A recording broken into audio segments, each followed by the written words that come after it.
Dr. Campbell, how would you describe your research?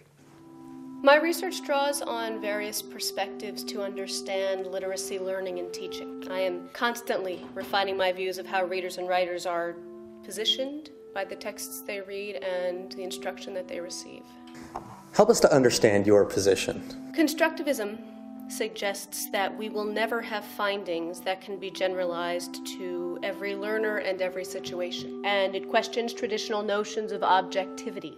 It also represents a shift towards research that engages teachers and students in the process of research. My work includes examinations of whether or not traditional research practices, such as what the National Reading Panel espouses, are ethical, and if such definitions might support certain kinds of individual and political agendas. What is your view of some practices being regarded as best practices or practices that teachers are expected to implement? Best practices are quite problematic for a number of reasons. While there may be certain elements from different practices that might enrich teachers, we should not assume that there are prepackaged solutions to fit the needs of all students. How does this relate to these charges? My goal is to provide teachers with an understanding of how to develop and adjust practices to meet various students' needs. I have a kind of Hippocratic oath similar to medical doctors in that I am first and foremost committed to learners. To do otherwise would be akin to malpractice, and I view the non-critical examination of practices to be malpractice. Are there other ways that best practices are problematic?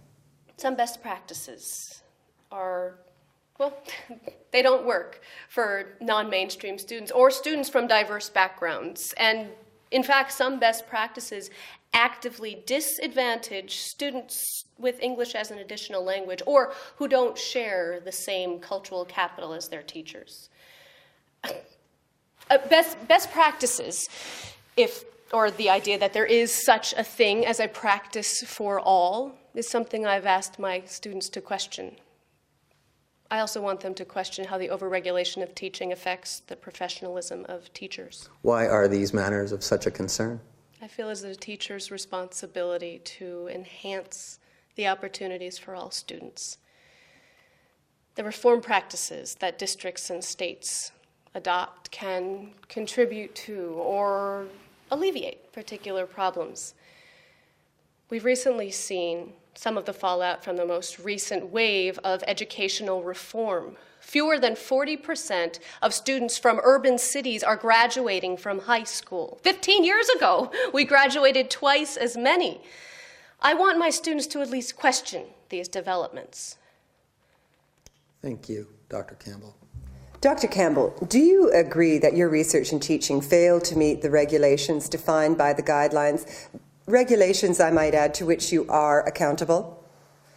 Yes, however, Did your university reprimand you for your failure to abide by these regulations? Yes. Do you disagree with the reprimand? Yes. The prosecution rests, Your Honour. Does the defense have any further questions? Yes, Your Honor, I do.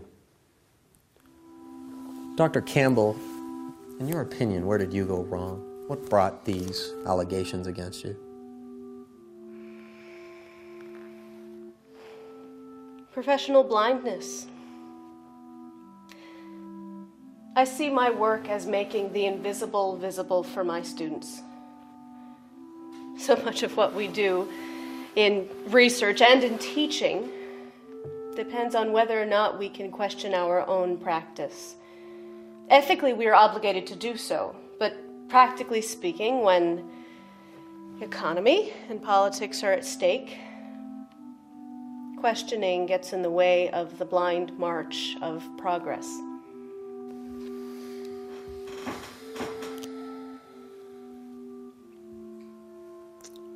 Thank you, Dr. Campbell. You may step down.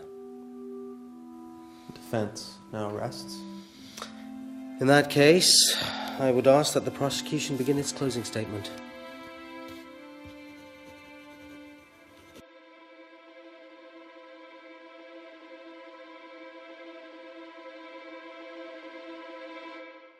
Your Honor, we have a duty to our children to ensure that their guardians are responsible caregivers. Teachers and teacher educators are amongst our children's most important guardians, and their behaviors must be scrutinized in order to ensure that our children are given access to the care and support that they deserve. This is particularly relevant in terms of literacy education. Our teachers and teacher educators are responsible for teaching in ways that support literacy development as outlined in the Reading Excellence Act. Dr. Campbell is a teacher educator who failed to exhibit the behaviors that are in the guidelines outlined in the Act. In spite of the defense attorney's criticisms of the reading panel and of the definition of reading and of scientific research, the Reading Excellence Act is widely upheld. Support for it came from the White House, the Department of Education, and the National Institute of Health. Now, the state requires that all teacher education programs prepare teachers in the practices aligned with this Act. These guidelines are not capricious.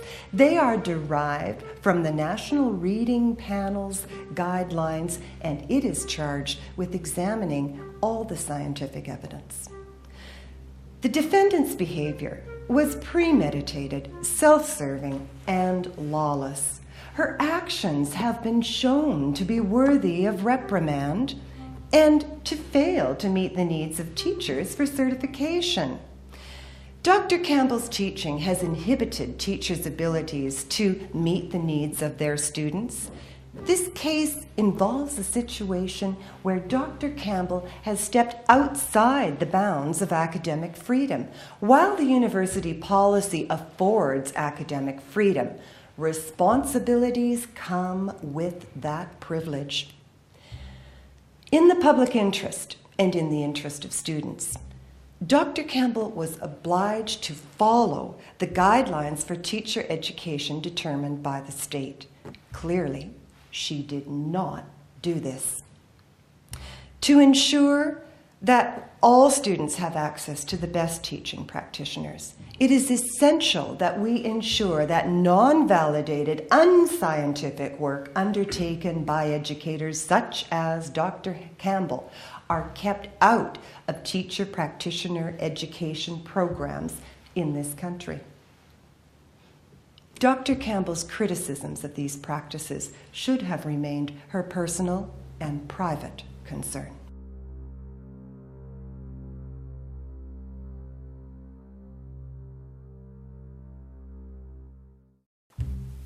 Your Honor, we are here today to question the professional integrity and behavior of an established scholar. Dr. Helen Campbell is brought before you by government mandates that call into question not only her professional judgment, but the very essence of academic freedom. Let us speak for a moment of ethics. Should professionals be tied to definitions and methods that arise from legislation, particularly if that legislation represents only the special interests of a dominant subgroup? Literacy represents the foundation of democracy in our society, and I would argue that it is too important for us to simply accept unexamined definitions and methods. Helen is accused of being a saboteur, when in fact, she has demonstrated a commitment to her ethical obligations. In her testimony, she speaks of abiding by a Hippocratic oath, and let us not mock her for this. Would we say the same of our legislative bodies? The stakes involved today are far greater than just a breach of contract by Dr. Helen Campbell. Control of literacy in this nation carries with it tremendous political clout and significant economic advantages for the members of that federal panel. Suspend Helen Campbell's duties at the university and all contributions to the critical examination of that which we hold fundamental to public education will be effectively silenced. I plead with you to consider the implications involved in this case. Let us not undermine teacher educators and their ability to utilize their professional judgment by choosing to accept simplistic understandings of reading and research. Dr. Helen Campbell has an ethical obligation and a legal right to raise the critical awareness of the teachers in her classroom. When you consider your verdict, I ask you, Your Honor, to think of your own child or another child that you know and ask yourself, does this child deserve a teacher who has been trained to trust in his or her own professional development? And if your answer is yes, then I respectfully say this is an open and shut case. Dr. Helen Campbell has always represented the best interests of the students in her university classroom and the children throughout our public education system. She deserves to be applauded for her efforts, not to be condemned for what is right and true. Thank you. And so ends the dramatic case against Dr. Helen Campbell. Will teacher educators and policymakers find convincing arguments on both sides of this ethical chasm? Though it was difficult for Helen, these few days finally voiced what ails literacy education. The defense attorney and the prosecutor have defended their sides. The judge must now retire in order to decide on the final verdict. What will be your judgment?